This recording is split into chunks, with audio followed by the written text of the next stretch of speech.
Hello, everyone. This is David Leibowitz with Philosophy of Video Game Philosophy, and I am back again with Wesley, who is Hello.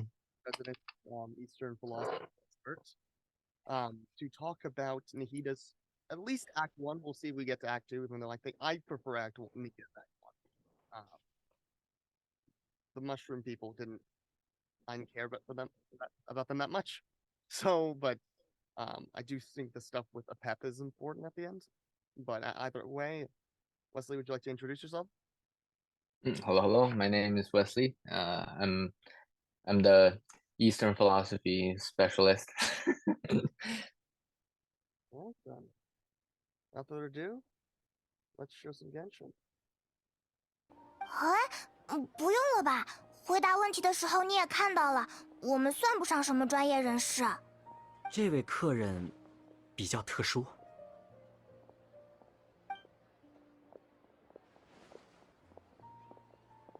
我的问题是，你们来这么有趣的地方，怎么不叫上我？你怎么在这里？像品梦一刻这样有趣的活动，可不是每天都有。再忙我也会抽空来看看。遇见你们倒是意外的缘分啦。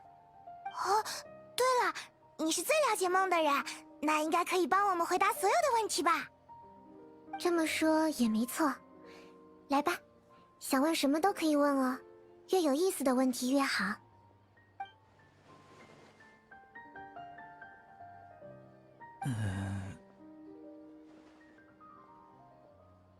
怎么了？刚刚气氛还很热闹，怎么突然都犹豫了？就算是这样，我看上去也不可怕吧？要说了不起的程度，你们也在须弥做了许许多多伟大的事啊！有趣的问题一下子都消失了。原来我是扫兴的那个人，那我走好了。也不是这个意思啦。我不想违背品梦一刻的初衷，即人们相聚于此，自由分享美妙的梦境。现在的气氛就像装在容器里的水，多了一份循规蹈矩，但再也没有身处江河的自由自在。我只是想成为其中的一枚水滴，可不要当什么不解风情的容器。在闹别扭呀？没关系啦，你们都积极一点，草神大人很容易相处的，不然他真的要走了哦。那我先来试试吧。哦，是刚刚的软体人。这是什么奇奇怪怪的称呼？我已经不想变成史莱姆了，可能团雀或者鱼更适合我。原来如此，想要在梦中变成小动物，对吧？为什么会有这样的想法呢？可能就是想经历一些不一样的事吧。毕竟生活千篇一律，明明抬头就是天空，远方就是海洋，但我只能被关在轮回一样的日子里。所以想要在梦里获得新鲜感。抱歉，我好像更困惑了。那为什么不在现实里寻找新鲜感呢？因为不工作就没有摩拉呀。我也不想天天敲钉子锯木头，可家里还有老人和孩子需要照顾。意识到这一切的时候，我发现自己的生活已经被琐碎填满，一点自由空间都没有了。可是这样的话，就算在梦里变成了飞鸟或者游鱼，你还是会继续敲钉子和锯木头的哦，因为你已经被关起来了嘛。肉体化作什么都好，精神仍然飞不出这个困境。哎，这么可怕吗？那我应该怎么办才好？虽然我不能切身感受到你背负的压力，但要不要先换一把锤子试试呢？换锤子？对啊，工作了这么久，一定知道什么样的锤子用起来顺手吧？那当然，重量要足，这样可以减少挥击的次数。握柄不能太光滑，不然容易握不稳。这么说的话，现在用的锤子的确已经有一阵子没换过了。更换一下吧，在锤子的握柄上配上喜欢的装饰、毛皮或者硬皮带，最后再写上孩子的名字。很有道理，感觉工作起来都会更有力量。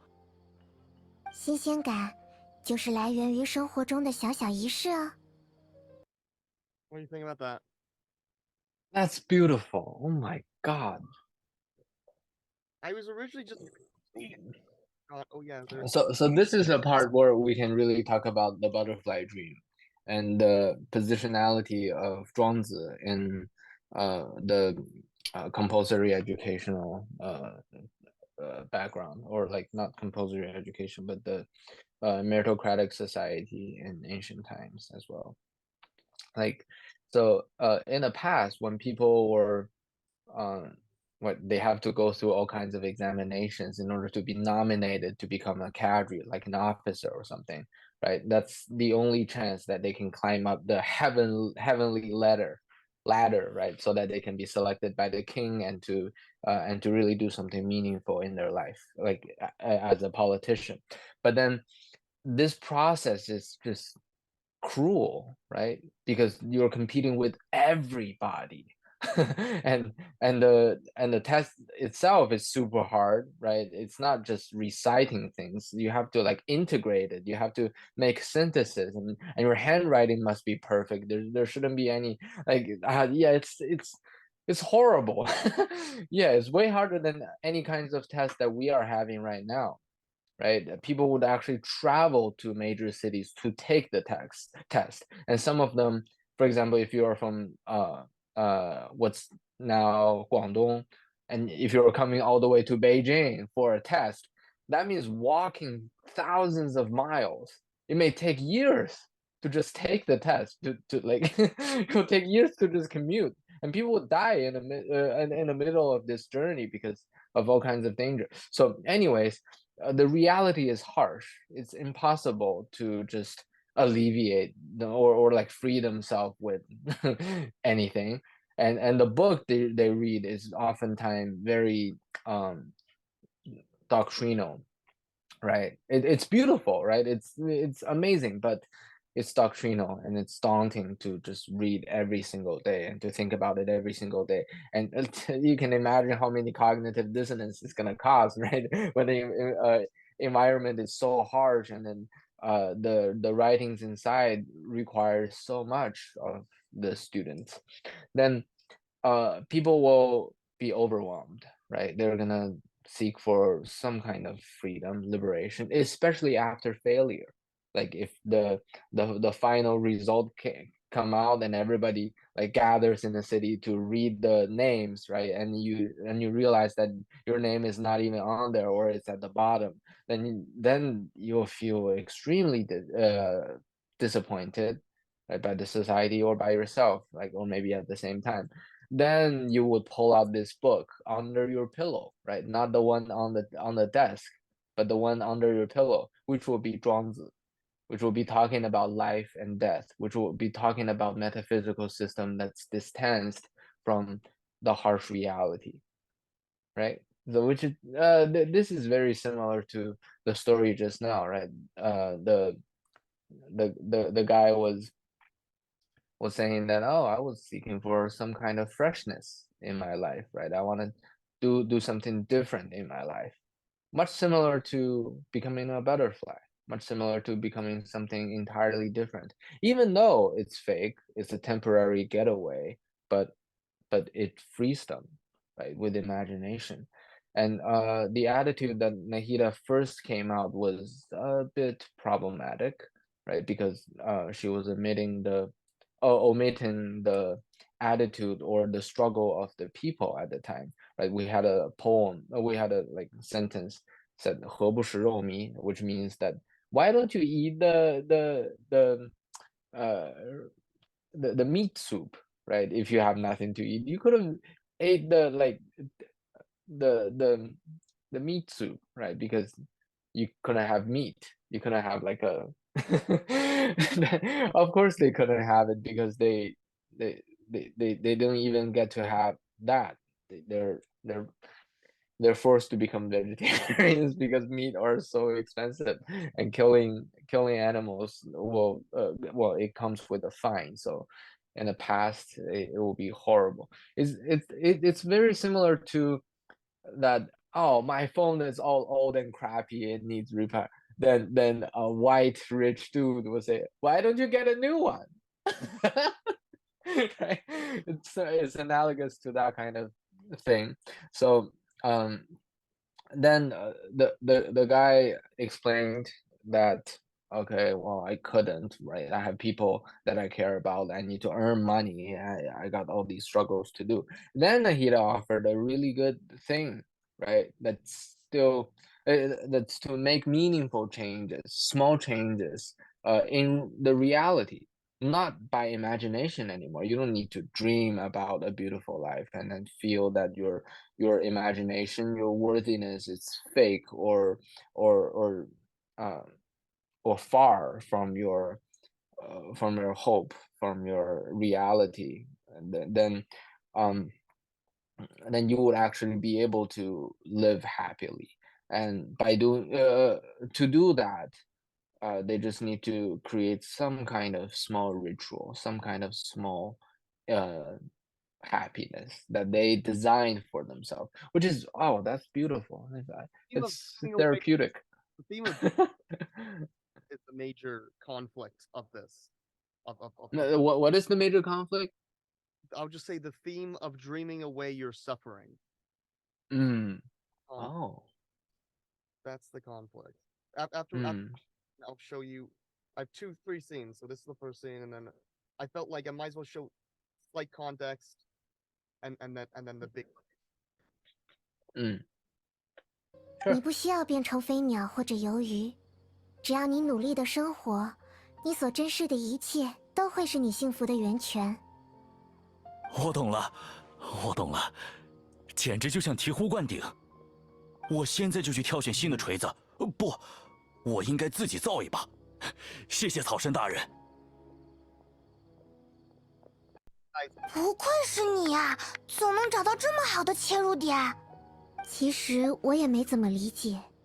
哎，我会这么说，是因为我见过有工人做了同样的事，在他很累的时候，就会看看握柄上的名字，不一会儿他就开始笑，吓了我一跳。我猜，对他来说，那应该是很重要的人的名字吧。观察之后，我知道，这样的行为会让人类获得动力，但为什么呢？是兴奋，是期盼，还是无奈？ Still don't get the whole Nahida doesn't understand emotions thing. This part still eludes me when she acts very emotional. 我无从得知，就算能知道他的想法，也难以把握他的情绪。原来是这样，对你来说居然需要绕这么大的弯。所以我刚刚也稍微有点忐忑，索性看他那么开心，我应该没说错话。不用太在意，这就是我的学习方式啦。你把我排除在外了，我明明也很擅长察言观色。谢谢你们，那我安心多了。下一个问题吧。哦，我的问题刚刚已经问过了，但我还希望能听听草神大人的回答。我应该怎样做，才能在每个夜晚的梦里都见到我已经过世的妻子呢？对已逝之人的思念啊，就算不停地重复那些美好的记忆，也只是放大现实的空虚而已。如果他还在的话，一定不希望见到这样的你吧？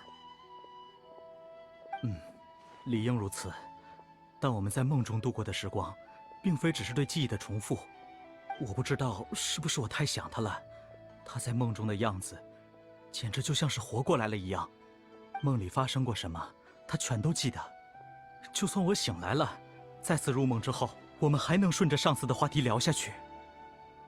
这可真是奇妙。按理来说，连续性的梦境少之又少。他在我的梦中，就像获得了第二次生命。可它越是鲜活，醒来的我就越觉得空虚与痛苦。这究竟是好事，还是折磨呢？或许一切的根源，还是在于思念吧。你和他，是否拥有很遗憾的未尽之事？我不知道，但不能和他白头偕老，一起走完这一生，就是我最大的遗憾吧。本来我已经准备向前看了，要不是这一场过于真实的梦，我也不至于如此犹豫。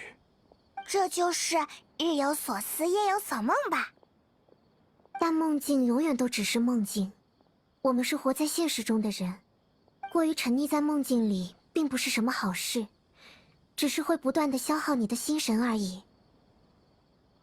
我知道，所以我也有点自责。我还需要照顾我和他的孩子，让他看到爸爸萎靡不振的样子，影响也不好吧？唉，还是谢谢草神大人的建议。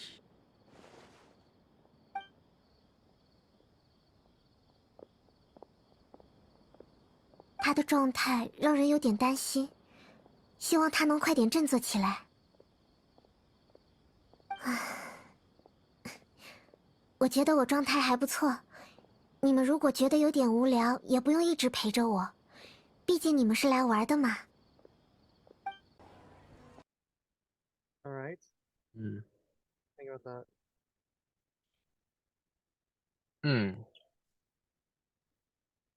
Well, as a psych major, I realized that Nahida has really good counseling skills. The god of wisdom. Yeah, right. She's able to just discern the structure very quickly, right? As you've just said that you said that she's not she doesn't feel much about emotion, and then you realize that she was emotional. I don't think that was emotional. It was just it's like INTJ. She's really uh she's really keen with perceiving people's concerns, right? And these concern comes from reason, not from emotion. And then she was able to discern that, and then realizing their suffering or like the things that they're going through, but she still couldn't say for sure how they are feeling and how to help them feel better or things like that. But she's able to offer concrete advices, like you should do this, right? Put engrave the name of your kid on the handle, or like if there's anything that's undone with your wife, complete that, right? That's perhaps gonna alleviate the pain or the struggle or the concerning status. But she wasn't able to emphasize, which is very interesting. I mean, like Here's what's actually going on, and then an example. There's an example with Ilmon, but I'm going to show this because this character is less willing to leave. 里的事都是不真 to 实 to 的。 leave where? 我明白了，我是在梦里吧？但既然是我的梦，真实与否并不重要。我享受这里的不真实，我没必要面。There's people are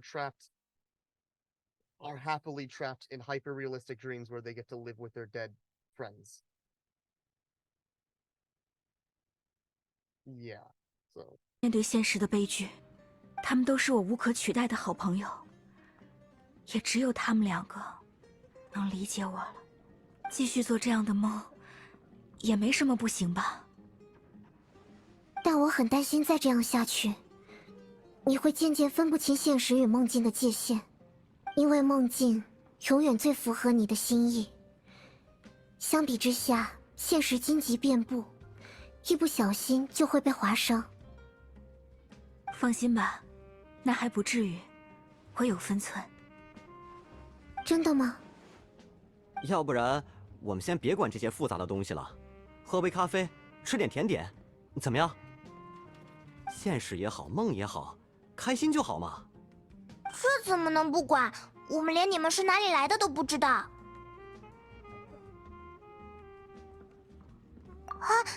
对不起，我没有恶意。没关系，我也知道各有各的难处。以你现在的状态看，这里暂且对你无害。我想知道，有什么办法可以往更深处走吗？这个的话，我曾经听过一个陌生的声音，告诉我这里有个入口。Here's the reveal. I guess you have anything about that before we get to the reveal what's going on? It reminds me of Inception.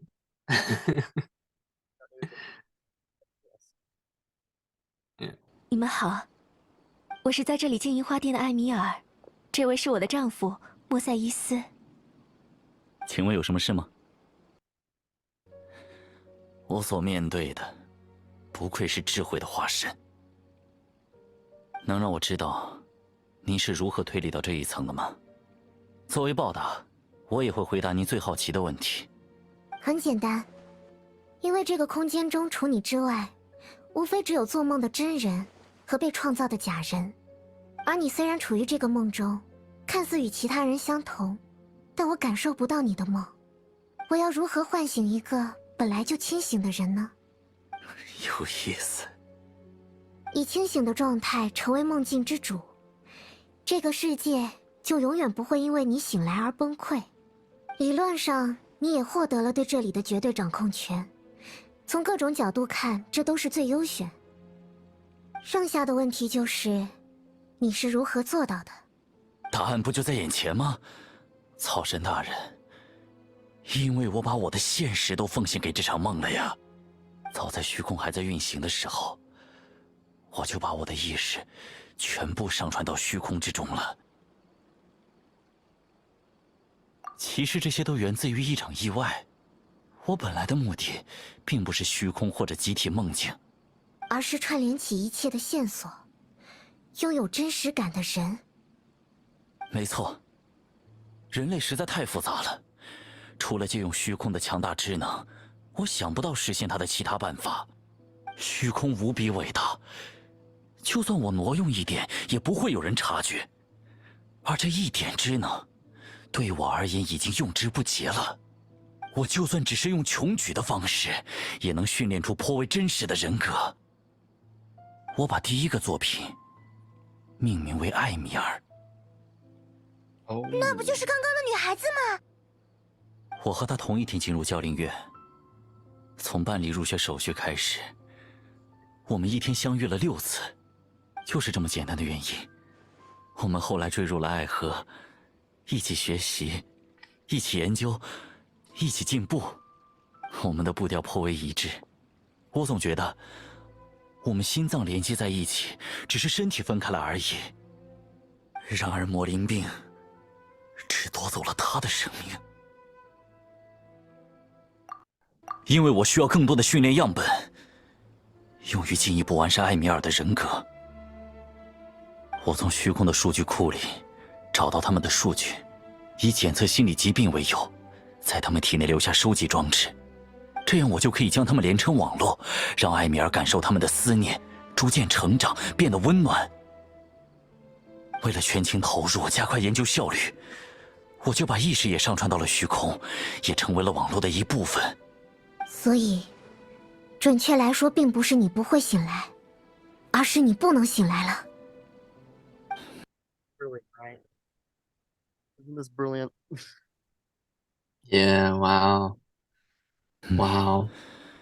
因为虚空毫无预兆地关掉了，我失去了所有智能，被拘禁在自我搭建的网络中。起初我有点慌张，但整理了情况之后，我知道，只要切换智能的来源，就可以重启这个世界。所以，网络里的人现在都在为你提供智能。这就是事情的前因后果。我自认为我没有做坏事，我只是在拯救他们和我自己。我为他们提供了甜美的梦境，作为回报，我将他们提供的智能作为梦境的燃料。他们如果愿意，随时都能醒来。但既然每个人都要睡觉，为什么不能一直做美梦呢？我觉得是这样的道理。这里也算我们辛苦建立起来的家园啊。他说的对，我们是自愿留在这里的。我不太明白，但我只是想再陪他们一会儿。我不想看见他们难过。谢谢你，草神大人，希望您能理解我们。大家不用围过来，没关系的。草神大人既通情达理，又热爱人民，不会干涉我们的自由。他好卑鄙！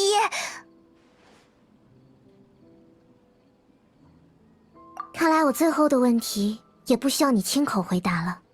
你愿意将所有的秘密都告诉我，是因为有恃无恐，因为只要能把人民作为武器指向他们的神，神就无计可施了。他们只是想和重要的人一直在一起，我提供给他们这样的机会，并没有错吧？不想与伴侣永别，与亲朋再见，这又怎么了？如果您更理解人类，如果您亲身经历过痛彻心扉的分别，您就不会这么不近人情了。你的天分与决心，如果用在正途上，很有可能成为新一代的贤者。可惜，你蔓延奥秘而心无惧怕，触犯了教令院6宗罪之一。你把人类的感情与冰冷的知能划等号，将他们不得不面对的痛苦剥离并隐藏。你诱骗他们沉沦，还对这彻头彻尾的恶行毫无自知。痛苦，诱骗，这里从创造之初就不存在那种东西。他就在这里，埃勒曼的孩子海达。我的女儿，怎么了？这个梦境依托于既定的网络，换句话说，只有体内被植入装置的人才能进出这里。再仔细回想一下你的经历吧。我带着海达，偷偷地回到了山坡上，麦纳尔在等我。海达见到了他的母亲。啊！海达他不是海达。因为他没办法和你同时进入到梦境中，在你入梦的瞬间，梦境就创造了一个海达，实现了你想让母女重逢的愿望。那么，真正的海达在哪里呢？还留在山坡上。没错，看到父亲突然昏倒，或者开始说胡话，他一定吓坏了。那里还有魔物出没，非常危险。海达还在那里，这样的话，爸爸在说什么？我听不明白。我必须马上醒过来，不能把他一个人丢在那里。Wow. Wow, that's beautiful. I think this is, again, a reflection on authenticity, right? Despite that, we can create a wonderful world with perfect idealism of ours. It's still fake. It's still unauthentic, right? We may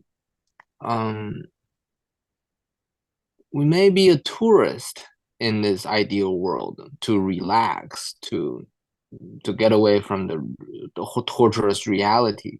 But after all, we need to build our reality better. Otherwise, what are we? We're cowards. Yes. There's something very collectivist about this.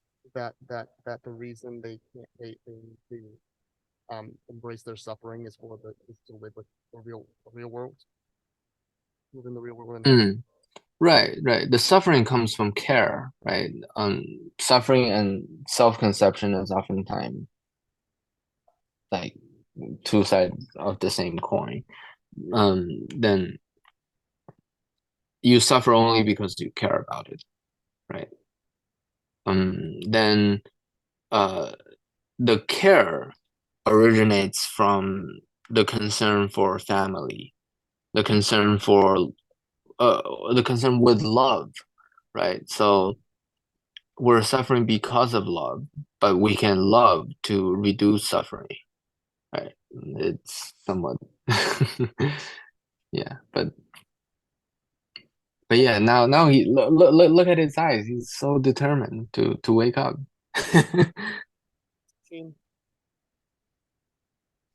Come again? I couldn't hear you. Thought experiment, the experience. The experience of what? The experience machine. Oh, experience machine. Yeah. Oh, true. True. Oh, right. Is it right if you could hook yourself up to have the most perfect experiences in the world, would you do it? Uh-huh. Yeah. Obviously, if you did that, then you'd be abandoning what you could give to society. Yes. If they think this experience about extremely 100% real. It's only real. Yeah. Well, there's another component for what you are wishing for. If you're wishing for world peace, then then that would be a nice example, right, for you to bring truth to here. Or if your perfect world is the love of learning, right, and you actually, I don't think you'll feel a difference, like in that perfect world and this perfect world. You're advocating for certain experience machine experiences? What?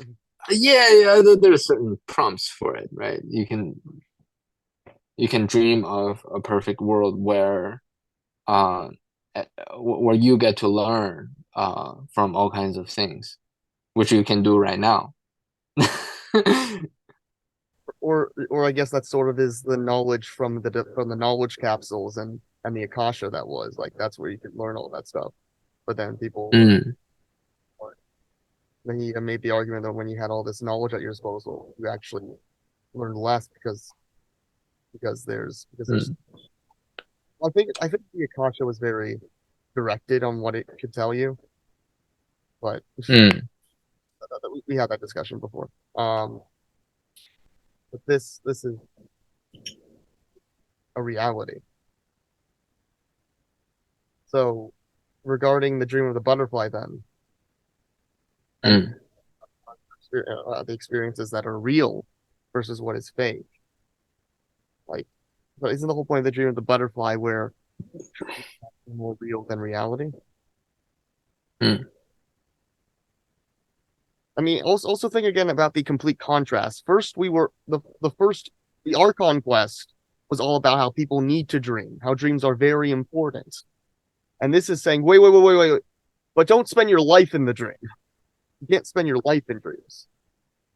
Like dreaming is a very important thing and a beautiful thing, but all it is it will give you wisdom. It will give you all this stuff. But what makes the dream even more beautiful, what brings the light to the darkness, is when you take the knowledge that the dreams, what the collective unconscious, what the earth is giving you, and feeding it back to the earth, not just to yourself in its perpetual. Yeah, this reminds me of anti-fragility from Taleb, that we should, and also a bit of Buddhism, right, about impermanence or serendipity, where you can have a wild experience that's so detached from your imagined community, right? And in reality, right, you have conceptions. You are using cultural and social constructs to navigate the world, and then your imagination would limit your growth in certain way. But random events like dream, right, you could be dreaming about something horrible or dreaming of something so beautiful. They should give you power. They should empower you in a sense that you know what to do later, or you know how to feel, you know how to handle things better. Not in a way that, okay, now I've seen a beautiful world, so the reality is just worthless to live, or that would be fragile. But anti-fragility doesn't mean steadiness. It means that you're benefiting from a random incident, right? So in this case, I think people should be able to feel empowered, or they should be thankful, or they should feel fortunate to have a very different experience.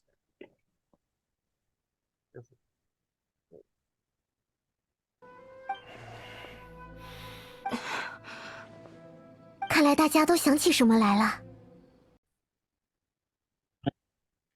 We are back. All right, let's finish this up. We are, for this video, we're going to only do Act 1. Is the act I prefer personally, because it's, I think, a lot more philosophical. The other one is if Act 2 hit it for you, then it hit for you. But the main thing I like from that is the dragon lore. But let's continue. Let's finish this up. 也是弱点之一。但为什么有那么多人明知危险却奋力向前？为什么明知痛苦仍然会迎难而上？因为人类并不只是为了自己而活着，他们有家人。Collectivism. Yes, collectivism. And I think to make it more specific, we're creating a continuum of people, right? We're creating a collective narrative, not just for the sake of the narrative, so that like everybody can be benefited, but that I care about everyone being benefited, so that we create a system like that, right? What I've learned so far is like when you originally hear as this individualist, you hear about collectivism and you're like, this is great. Everyone actually gives a shit about each other, right? Yeah, yeah, exactly. Yeah, but let me find a quote. I didn't think more Japan, but I'm pretty sure it's also China, from what you and other people told me. But it's definitely it's even, I think, maybe more hardcore in Japan, but it's collective. Mm. People in Japan are living on a subway. So see, this Chinese philosophy professor from Chinese People's University, he has made a speech with entrepreneurs, like in an entrepreneur summit, that the title was "From Society to Continuum," right? How entrepreneurs could develop themselves and their industry while solving social problems, societal problems. So, yeah. Exactly, but what I was trying to say is, regarding from what I know about collectivism and how it's maybe not, and how people in the subways in Tokyo, I think we talked about this before, not online on video, but that people in subways in Tokyo sit together, and no one is supposed to talk to each other. Right. Atomization of society. That's the harm. Talk to someone, you have to care about them. So then there's the kind of opposite effect where you care so much about everyone else that you become a kikikomori, and you sit and you stay in your room all day because you think that everyone that cares so much that you therefore don't deserve to be a member of society because you are. Yes. So in that speech that I just talked about, Professor Zhou has said that we should reform the atomized society, which was based on social contract, to be a new kind of continuum that caters safety and sense of belonging with contract and emotion, and filled with emotion. I think that's important because if once we start talking to each other and you care about what other people think more than what you think, what your own opinion is, then going in, then there's something about how to say this. Then you just again go away. But there is a little bit, there is a slight angle to this that I think might be a little problematic. That Mm. there you could look back and not say that living in a dream world is that living in a dream world is not just actually being plugged into the experience machine, but it is following. I don't think the creators of this game would say that, because I think that Koyo, all these people got to follow their dreams and make this awesome series, right? I don't think they would say. I mean, because I'm sure people in, especially in Chinese societies, but I mean, both Chinese and Japanese society, but I think since gaming is more, making games as a thing in Japanese society has been very implemented. Well, I feel like in Chinese society, it's more like cheap mobile games. Well, this is the cheap mobile game, but with a freaking Cadillac of a cheap mobile game, which is therefore not cheap anymore. Um, but what I'm saying is clearly these people went and followed their dreams. But there is a possible reading of this that could say, Wesley, you doing what you're in dreamland because you want to reform Chinese education. Okay. So we're now in Descartes. Reading that's a possible reading of this. I don't think that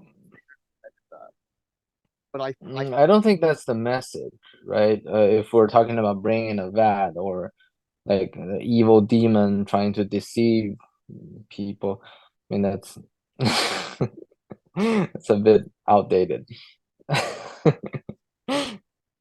reading. But I'm like, wait, but who made this game? People who made a game. Love, clearly. Game is a work of love. So clearly it's not saying that. Yes, yes. Oh yeah, there was another thing that I wanted to say, but I didn't, right? So remember I just talked about anti-fragility. We should also have another takeaway in this story, which is the value of complexity, right? And how do we understand complexity, right? Complexity is different from complication or complicatedness, right? When something is complicated, it's just hard to understand, right? We can complicate things by like by using different terms. But anyways, when something is complex, then it means that the nature of that thing is just multifaceted and has so many different like details to take care of, and small changes would be able to generate large momentums in the overall picture. And we should be able to see that, and the world shouldn't be a unilateral singular narrative, right? It's not just about those things that we care about. It's not just I mean, like in its instrumental value especially, right? It's not just about a score. It's not just about your balance in your bank account. It's not about uh the size of your house, and it's not about the offers you get, right? Even though our life might be constructed by these concrete evidences, but those are not everything about life. It could be part of it, but only a small part of it. We should actually see ourselves in a journey, in a like as if you're on a hiking and then you saw something different. Like you saw a rabbit, you saw like maybe albino creatures, right? That's coming out of a fat chance, but anyways, you'll be able to see something that's entirely different, that's out of your context, that's beyond your imagination. But then uh, it should help you in reimagining the world, reimagining the word at the same time, right? So that you can develop a kind of literacy or a kind of fluency in understanding the world, and also navigating yourself and finding yourself in a comfort zone. We always say that, oh, don't stay in our comfort zone. I think that's a problematic wording. I think what they're actually saying is that we should be proactively enlarging our comfort zone, right? It'll be good, right, if you get to stay in our comfort zone. Sometimes I question that. I mean, sometimes I question that how are people staying in their comfort zone? I would like to like stay in my comfort zone, but I couldn't, right? I couldn't have like a nice comfort zone to stay in. But then I think the real problem is that people, well, eventually they're gonna, or at certain point they're gonna see themselves in a comfort zone. They're feeling pretty good, but then the size of this comfort zone is small, so that and then the incentive of discovering is limited. Then they're more vulnerable to suffer. But then if you get to expand your comfort zone more and more, then you can be comfortable with a lot of things, and that would be a level of development. That would be something meaningful to do in life, right? And learning how to concern. That would be all. Still trying to achieve. So this right here, I think, goes against my possible autocratic reading of this, authoritarian reading of this. That oh yeah, no, people shouldn't live their dreams. No, Nahida's saying right here, people should live their dreams, but live their metaphorical dreams, not their actual, not only just live them as dreams, but make the dream become reality, turn the darkness into light. Right? 家园有尚未实现的人生理想，可你只把最安逸的东西展示给了他们。Soothing things, there we go. A foundation of buried. 你的梦境建立在更多看不见的痛苦之上，这不过是一种巧妙的欺诈罢了。好像确实在梦里待了太久了。Looks like I just want to leave. Ah, they're waking up. Then weird stuff happens, the dream starts to collapse, and then here's the punishment. We handcraft every Stearns and Foster using.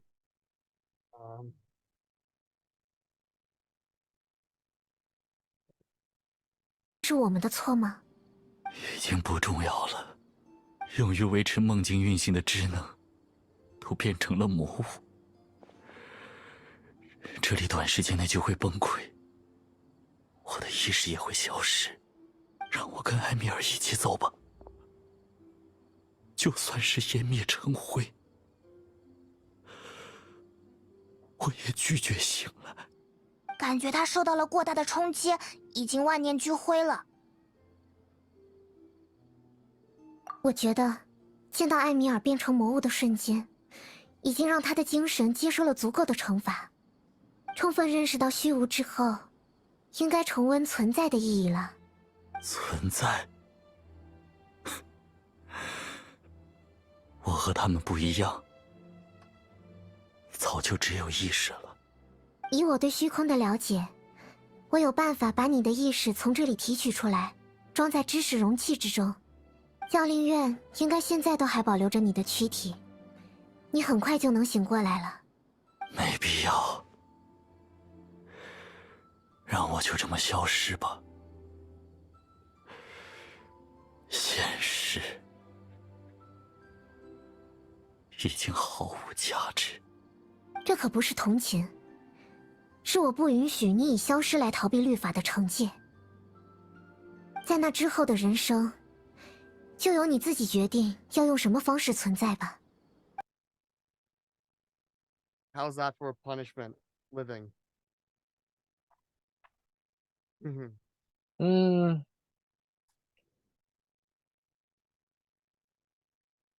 I don't know. I'm having mixed feeling about it.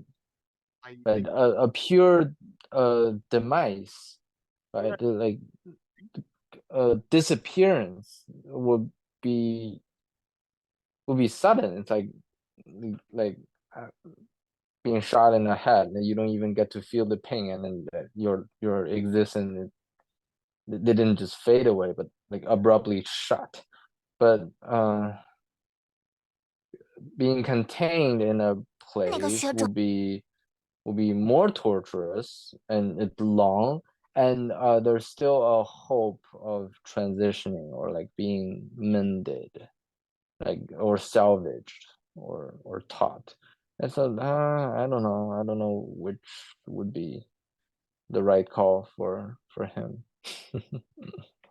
He just says anything meaningful here, but I feel like ending speeches usually do have something meaningful. So 着了，他利用人性弱点的方式确实很巧妙。或许他自己也早就深陷其中了。那个梦境有难以言喻的诱惑力，甜蜜的让人上瘾，而普通人很难有清晰的判断。但只要能醒过来，什么时候都不算晚。怎么突然这么说？就是，虽然你说你不太懂人类的感情，但你的犹豫我们都看在眼里。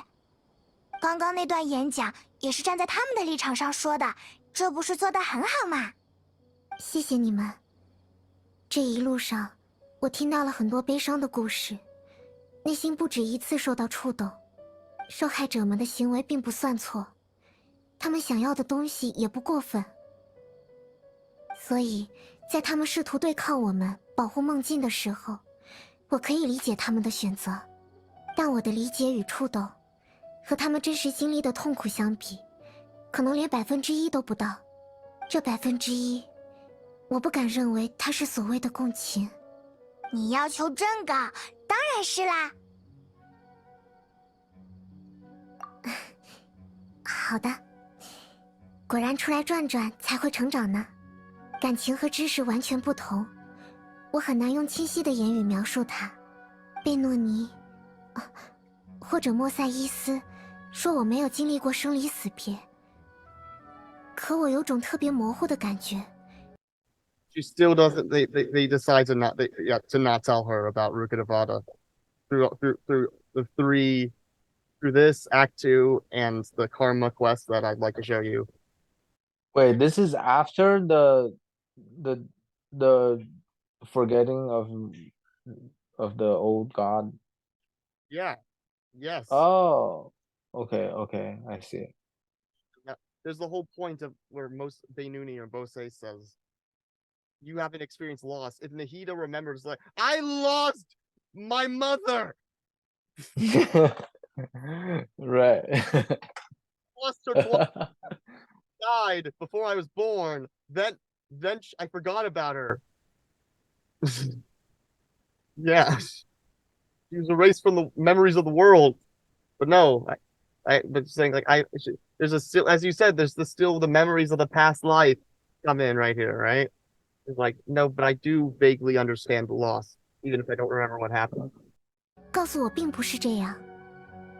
我刚进入梦境，就感觉我被一股特别温暖的热流包裹，温暖到感觉自己回到了生命的原初状态，再也不愿意醒来。可是我睁开眼睛之后，那种感觉就消失了，一点痕迹都没留下。打比方的话，就像是一张白纸，擦除了上面的笔记。我看不见文字，但是能看到浅浅的凹痕。但经历了这场梦境之后，我想得很清楚了。无论那股暖流意味着什么，都不。She felt Rukkhadevata, even if she didn't understand what it was. Ooh. 不重要。我能确定的是，我曾经被那股很温暖的力量支撑，才能一路走到今天。要是过分在意温暖来自于哪里，那就本末倒置了。So I guess what's the meaning of that why Nahida shouldn't dwell on what she forgot? Is this a good message or a bad message?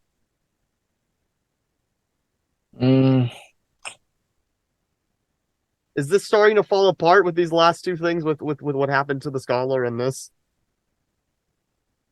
She's never going to remember. Yeah, then it's that all over again. I'm not sure. Still the question of there's I think the whole what answer to the death of God thing is another thing about was that right? Was that truly right? What happened? Obviously, it wasn't right, but was there truly something gained from it? That we just because it felt like Rukkhadevata's image was so poisoned by this false version of her, right? That True. really the real version of her never remained. Yes. Yes. Especially if we know what actually is in that forbidden knowledge.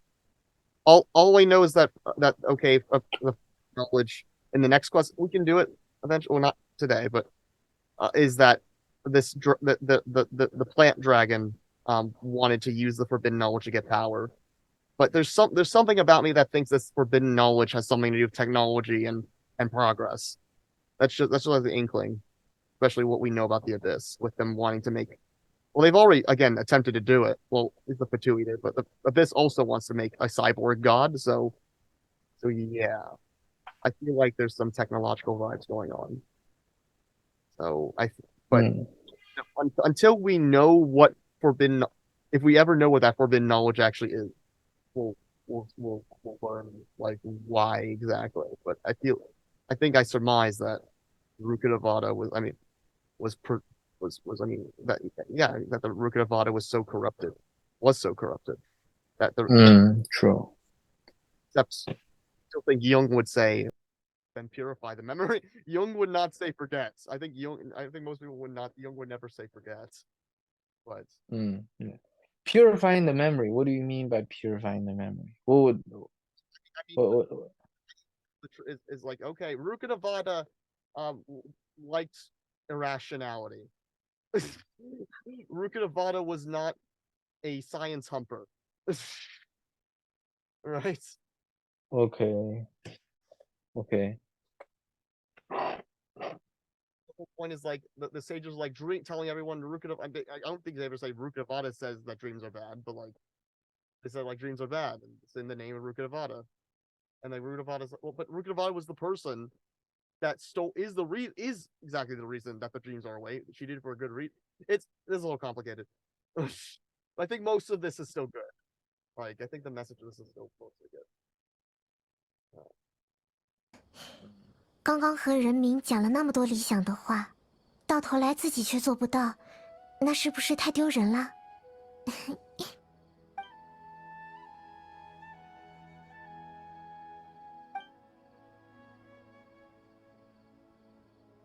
？Wow, she's so pure. I guess does that make things better at all? That little thought the protagonist has. I didn't pay attention to that, but I was reflecting on Nahida's thought. 力量支撑，才能一路走到今天。要是刚刚和人民讲了那么多理想的话，到头来自己却做不到，那是不是太丢人了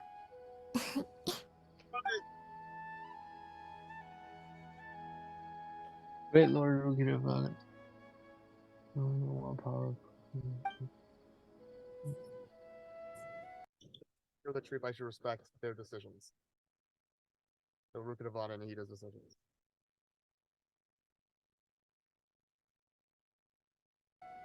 怎么了？突然一脸沉重的样子。My mom doesn't remember either. 看你好几次欲言又止了，是有什么话想告诉我吗？这样啊，那么睡醒之后，不如伸个懒腰吧。新的一天要开始啦。Wow, this is so hopeful. It's relieving. Yeah. So what are your final thoughts? Again, the Act 2 has literally the only person mortal. Yeah, it's Nahida, you, Maimon, Nahida, and a bunch of mushroom people. That's really the focus, and a dragon. Right. I think my takeaway for this act would be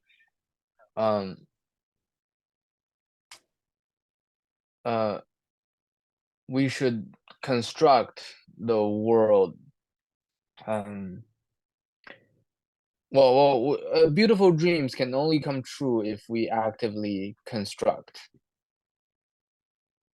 together, maybe. Yes. Right. All right. Oh. All right. Yeah. Well, I wish you a good time with that. Yeah. Great.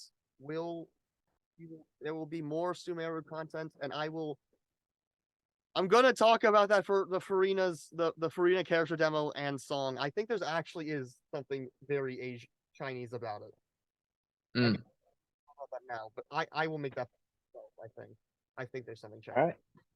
All right. Perfect. Either way, it's been David Leos with Philosophy, Big Game Philosophy. Peace. All right.